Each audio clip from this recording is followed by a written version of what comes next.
Sadaqallahul adzim. Benar Allah atas segala firman-firman. Nah, ini surat Al-A'raf 179, ini ada korelasinya dengan Al-Baqarah ayat 6 dan 7 tadi. Ya. Jadi kenapa kok hatinya orang-orang kafir itu tidak bisa menerima kebenaran? Dinasehatin nggak dinasehatin sama saja. Ya. Nah, jawabannya di surat Al-A'raf ayat 179. Walaqad darabna li jahannama katsiran minal jinni wal ins. Sungguh Allah telah menyediakan neraka jahanam untuk jin dan manusia. Ya. Siapa yang akan menjadi penghuni neraka jahanam itu? Ada 3 tipe manusia dan jin itu. Ya, mudah-mudahan kita tidak termasuk di dalamnya. Amin ya rabbal alamin.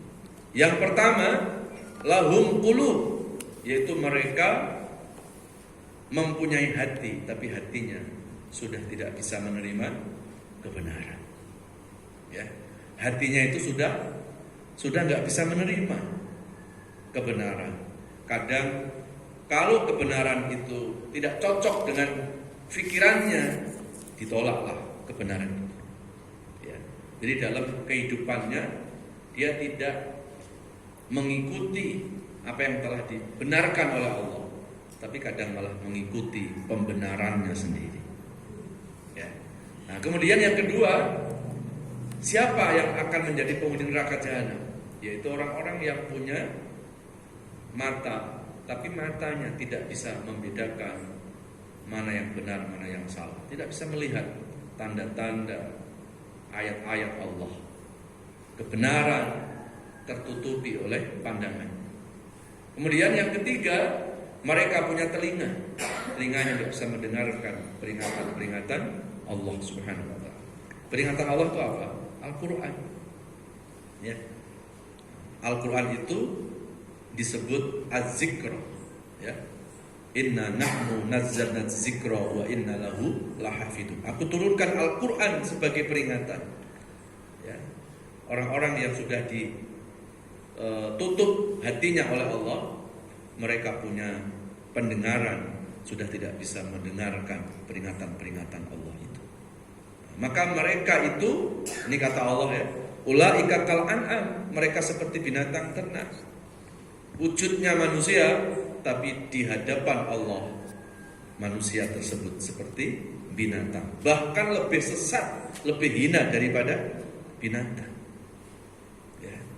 Kalau binatang masih laku dijual ya. Tapi kalau manusia punya hati nggak bisa menerima kebenaran, punya mata tidak bisa melihat mana yang benar mana yang salah, punya telinga nggak bisa mendengarkan peringatan-peringatan Allah. Apa yang bisa kita ambil manfaat dari manusia yang model begitu? Orang yang hatinya itu tidak bisa menerima kebenaran, pasti hati mereka itu akan keras. Ya. Dan kalau sudah keras, nggak bisa kita ambil manfaat sama sekali. Ibu-ibu punya saudara, punya teman, tetangga yang hatinya keras, pasti nggak nyaman, ya, bertetangga, berteman, sensitif. Ada 2 orang lagi ngomong enak-enak, dia tersinggung. Kamu pasti berdua pada ngomongin saya, sensitif, karena hatinya memang sudah bermasalah. Ya. Nah, kemudian yang menyebabkan hati tidak bisa menerima kebenaran, yang menyebabkan mata tidak bisa melihat mana yang benar mana yang salah, yang menyebabkan telinganya tidak bisa mendengarkan peringatan-peringatan Allah, ulaika humul ghafilun. Karena mereka telah terlena, telah dilalaikan dengan kehidupan di dunianya.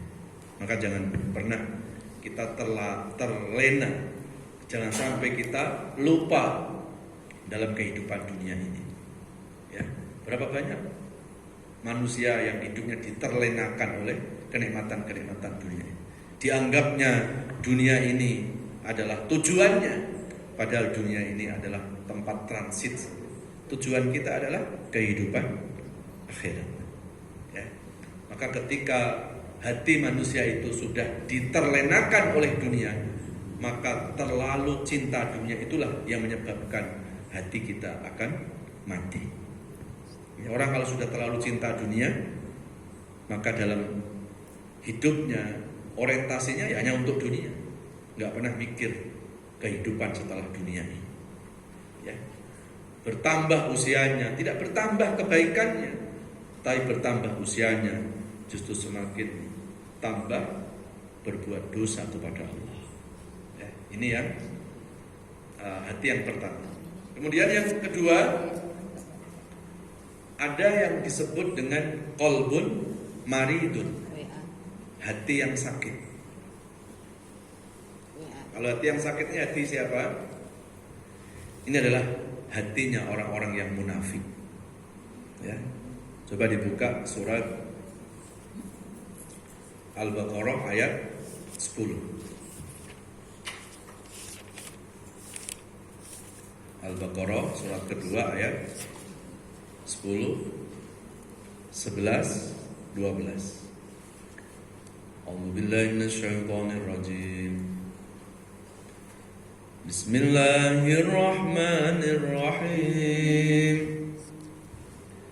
Fi qulubihim maradun fazadahumullahu marada wa lahum 'adzabun alimun bima kanu yakdzibun. Wa idza qila lahum la tufsidu fil ardh qalu innama nahnu muslihun ala innahum humul mufsiduna walakin la yash'urun. Sadaqallahul adzim. Ya, silakan. Bismillahirrahmanirrahim. Dalam hati mereka ada penyakit, lalu Allah menambah penyakitnya itu, dan mereka mendapatkan azab yang pedih karena mereka berdusta. Dan apabila dikatakan kepada mereka, janganlah berbuat kerusakan di bumi, mereka menjawab, sesungguhnya kami justru orang-orang yang melakukan perbaikan. Ingatlah, sesungguhnya mereka yang berbuat kerusakan, tetapi mereka tidak menyadari. Sadaqallahul adzim. Allah atas segala firman. Lalu hati yang kedua adalah hati yang sakit. Kalau tadi kan hati yang mati ya, itu hatinya orang-orang yang tidak beriman kepada Allah. Lalu hati yang sakit itu hati siapa? Yaitu hatinya orang-orang yang munafik. Fi qulubihim maradun, di dalam hati-hati mereka di sini adalah orang-orang munafik itu maradun, ada penyakitnya. Ya. Fazadahumullahu marada, maka bertambah-tambah penyakit itu. Walahum adzabun alim, dan orang munafik akan mendapatkan azab yang berat karena perbuatan dustanya. Jadi kebohongan itu akan menjadikan hati itu sakit, ya. Dan kalau hati yang sakit, dia tidak sama dengan badan kita yang sakit. Kalau badan sakit, insya Allah nggak ada hubungannya dengan akhirat. Tapi kalau hati yang sakit, itu hubungannya dengan akhirat nanti. Ya, di akhirat tidak akan ada pertanyaan, ya manusia sakit apa? Oh sakit jantung masuk neraka, nggak ada. Tapi ketika yang sakit itu hati kita, apa penyakit hati tadi? Kalau dilihat di ayat tadi, bohong itu penyakit hati. Itu penyakitnya orang munafik. Maka penyakit hati itu akan bisa menyengsarakan seseorang di akhirat nanti. Ya. Maka Rasulullah Shallallahu Alaihi Wasallam bersabda, salah satu penyakit hatinya orang munafik itu disebutkan Rasulullah, alamatul munafik salas. Ya, penyakitnya orang munafik itu 3. Idza kalama kadiba, kalau bicara banyak bohongnya. Ya. Kemudian wa idza tumina khona, ketika dikasih amanah dia khianat. Wa idza wa'ada ikhtalafa, ketika dia janji-janji dia mengingkari. Ya. Ada orang sebelum jadi pejabat dia berjanji-janji akan begini, akan begitu. Sebelum jadi pejabat, rajin baca ayat kursi. Begitu dapat kursi lupa ayat itu. Ya. Itu artinya dia telah berbohong. Ya. Dia telah khianat. Dia tidak menepati janji itu. Ya. Ini penyakit hati. Ya, apalagi kalau bicara tentang penyakit hati yang namanya bohong. Sekali orang berbohong, dia akan mencoba untuk bohong yang kedua kali. Apalagi bohongnya itu bisa menghasilkan sesuatu. Nyetopnya susah. Ya. Karena apa? Karena kebohongan itu akan selalu mengajak kepada orang itu supaya berbuat bohong lagi, berbuat bohong lagi, berbuat bohong lagi. Ya. Nah, kemudian tanda orang munafik yang berikutnya tadi ayatnya 11 ya. Wa idza qila lahum la tufsidu fil ardh. Ketika diberikan nasihat, janganlah membuat kerusakan di muka bumi ini. Ya. Maka mereka selalu mengatakan, "Loh, kami ini orang baik." Gitu. Jadi nggak mau disalahkan. Ya. Maka Allah langsung menjelaskan ayat yang ke-12, ingatlah sesungguhnya mereka itulah yang membuat kegaduhan di muka bumi, tapi mereka tidak menyadari. Nah, orang-orang yang seperti ini, Bu, hatinya berpenyakit itu. Ya. Yang tahu kalau hatinya berpenyakit nggak mungkin dirinya. Dia pun nggak sadar kalau dia itu salah. Ya, sudah salah tapi tidak bisa menerima kesalahan dan juga tidak bisa menerima nasihat. Ya. Maka hati yang seperti ini pasti tidak akan bisa membawa kebaikan-kebaikan. Ya. Justru akan membawa keburukan. Kalau keburukan itu hanya menimpa terhadap dirinya sendiri, nggak masalah. Tapi akibat hati yang sakit ini itu bisa menyebabkan ya, terjadi persoalan-persoalan ya, yang itu akan merugikan orang lain juga. Ya. Maka kita berlindung kepada Allah, jangan sampai hati kita termasuk hati yang sakit. Ya. Nah, kemudian yang ketiga, ada qalbun qasiyah, hati yang keras. Ya. Ini kita lihat di surat Al-Baqarah ayat 74. A'udzu billahi minasyaitonir rajim. Bismillahirrahmanirrahim.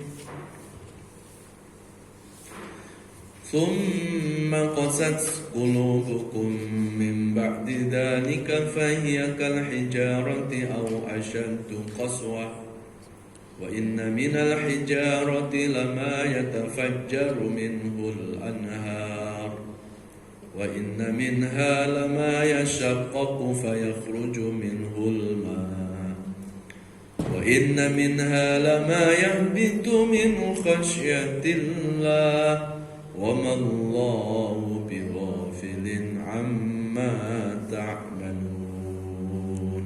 Shadaqallahul adzim. Yang ketiga adalah hati yang keras. Summa qasat qulubuhum min ba'di dzalika fahiya kahijarati aw asyaddu qaswa. Ada hati yang keras, bahkan lebih keras daripada batu yang keras. Ini kata Allah. Ya, kalau batu yang keras masih ada manfaatnya enggak? Masih bisa buat bangunan kan? Ini masjid ini kan juga salah satunya dari ornamen batu yang keras juga. Ada batu kalinya, ada batu apa? Apa namanya? Batu apa? Yang dibuat ngecor apa itu? Ya, koralnya. Ya. Batu yang keras saja bisa memberi manfaat, tapi kalau orang hatinya keras, nggak akan bisa kita ambil manfaat. Di rumah ibu ada yang hatinya keras, pasti nggak nyaman. Jadi Allah itu masih menghargai batu yang keras daripada orang yang punya hati keras. Lalu yang menyebabkan hati keras itu apa? Yang pertama, susah untuk menerima nasihat. Ya. Kalau dikasih nasihat, lihat dulu tuh yang kasih nasihat. Kalau yang kasih nasihat orang yang di atas levelnya baru siap begitu. Tapi kalau yang kasih nasihat orang yang di bawah levelnya, orang yang di bawah status sosialnya, lo siapa? Ini menyebabkan hati keras. Makanya jangan sampai kita menolak nasihat. Dari siapapun nasihat itu, kalau memang itu benar Bu, ikuti saja. Nggak usah kita lihat siapa yang kasih nasihat, siapa orangnya, nggak perlu. Tapi lihat apa yang dinasihatkan. Hatta pembantu kita, kalau memang itu nasihatnya benar, nggak usah lihat status sosialnya. Ya. Hatta itu anak kita, kalau memang itu benar, nggak usah kita melihat, kamu siapa? Kamu kan baru apa? Ya, baru kemarin, anak-anak baru kemarin gitu ya. Nah itu yang menyebabkan kenapa hati itu menjadi keras. Ya, jadi nggak boleh kita melihat orangnya, tapi kita lihat apa yang dinasihatkan. Dan ini juga berlaku di pengajian tuh. Tidak usah kita itu selalu mengkultuskan ustadznya. Ini termasuk itu akan membuat hati kita keras. Kalau nggak ustadz ini nggak mau datang. Kalau nggak pengajian ini nggak mau datang. Bahkan mengembel-embeli ustadznya disebut ustadz sunnah, yang lain seolah-olah nggak sunnah. Ya, pengajiannya ini pengajian sunnah, seolah-olah yang lain tidak sunnah. Selalu bicara sunnah, senyum aja susah. Ya. Jadi ini yang membuat hati itu keras. Makanya banyak orang sudah ngaji, kenapa ya? Kok hatinya begitu gitu? Ya, karena pilih-pilih tadi. Ya. Jadi saya pernah dimintai dalil-dalil. Tolong sebutkan dalil ini. Yang dianggapnya itu dalil-dalil, dianggapnya apa? Sesuatu itu salah oleh mereka. Ya. Karena yang ngasih tausiah bukan ustadz mereka. Jadi seolah-olah yang hafal dalil hanya ustadznya mereka. Kita sebutkan dalil semuanya. Ini dalilnya, mau yang mana? Ya, mau yang sahih, mau yang setengah sahih, kita jelaskan semuanya. Ternyata tetap aja Bu, sampai kita siapkan dalil, nggak menerima juga. Ternyata bukan masalah dalilnya, tapi ternyata kau bukan ustadzku, begitu saja sudah. Ya. Jadi apa yang datang bukan dari ustadznya dianggap salah. Ya, nauzubillah. Tapi dia suka telat sih. Ya. Kalau ada orang yang seperti ini, rajin sudah ngaji, sudah rajin, bahkan kemana-mana ikut pengajiannya, tapi hatinya masih seperti itu. Jangan-jangan yang datang di pengajian itu baru fisiknya, hatinya belum hadir di pengajian. Karena kalau hatinya ikut hadir, dia pasti akan menerima kebenaran, walaupun dari siapapun datang kebenaran itu. Dia tidak pernah mengkultuskan ustadznya, ya, tapi dia akan lebih fokus melihat apa yang disampaikannya. Kan ada peribahasa kan, walaupun keluar dari dubur ayam, kalau telur, ambil telurnya, nggak usah lihat. Ya, ini kadang-kadang telur udah dimakan, yang dilihat apanya? Ya, kan nggak pernah kan kita begitu. Jadi nggak usah kita lihat apa yang mengeluarkan telur itu, tapi ketika yang keluar itu berupa telur, ambil saja. Walaupun keluar dari dubur bangsawan, kalau kuning lari saja. Tapi kan ada bangsawan, ya tapi keluarnya kuning. Ya. Jadi jangan kita melihat ya siapa yang menyampaikan nasihat, tapi lihat apa yang dinasihatkan. Kalau kita bisa seperti itu, insya Allah hati kita tidak akan keras. Ya. Kemudian yang kedua, yang menyebabkan hati keras apa? Susah untuk diajak kepada ketaatan. Ya. Menerima nasihat susah. Yang kedua, susah diajak kepada ketaatan. Diajak ngaji, jawabannya selalu insya Allah terus. Dari tahun 2000 sampai tahun 2020. Jawabnya selalu insya Allah ya. Tapi insya Allah terus-terusan. Tapi giliran kalau diajak yang enggak ada hubungannya dengan ketaatan, dengan ibadah itu, ya, tidak pernah dia itu berat untuk menjalankannya. Tapi diajak ngaji, diajak taat, berat sekali. Itu tanda hatinya itu keras. Ya. Terus yang ketiga apa? Wa karahiyatul maut, lupa mati. Ini juga mengeraskan hati. Lupa dengan kematian. Ya. Maka kata Rasulullah, kafa bil mauti al-wa'idu. cukup dengan mengingat mati, itu akan menjadi nasihat untuk hati kita. Ya. Jamaah sekalian yang dirahmati Allah Subhanahu wa taala. Terus yang kelima, yang keempat, pembagian hati yang keempat adalah qalbun salim. Apa qalbun salim itu? Hati yang tulus, hati yang benih. Ya. Sebaliknya dari hati yang keras tadi, hati yang mudah menerima kebenaran. Ya. Hati yang mudah untuk diajak kepada ketaatan. Dan kemudian hati yang salim itu adalah hati yang selalu mengingat kematian. Dia nggak pernah lupa bahwa suatu saat manusia itu akan meninggal dunia. Ya. Jemaah sekalian, ini Allah jelaskan di Al-Quran di surat Asy-Syu'ara. Ya. Asy-Syu'ara itu surat berapa itu? 26 ya, ayat 33. Yauma la yanfa'u malun wala banun illa man atallaha biqalbin salim. Ya. Surat apa tadi? Surat 26 ya. Ayatnya bukan 33, masalah ayatnya itu 88 kalau tidak salah. A'udzubillahi minasyaitonirrajim. Bismillahirrahmanirrahim. Yauma la yanfa'u malun wala banun illa man atallaha biqalbin salim. Shadaqallahul adzim. Asy-Syu'ara surat 26 ayat 88, benar ya?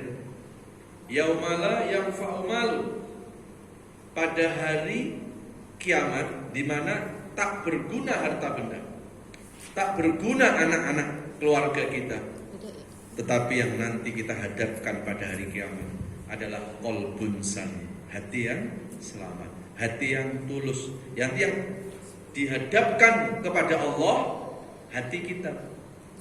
Ya. Allah tidak melihat harta, Allah tidak melihat fisik kita, tapi yang Allah pandang dari kita adalah hati yang tulus tadi, hati yang bening. Ya, tanda-tanda hati yang bening apa Bu?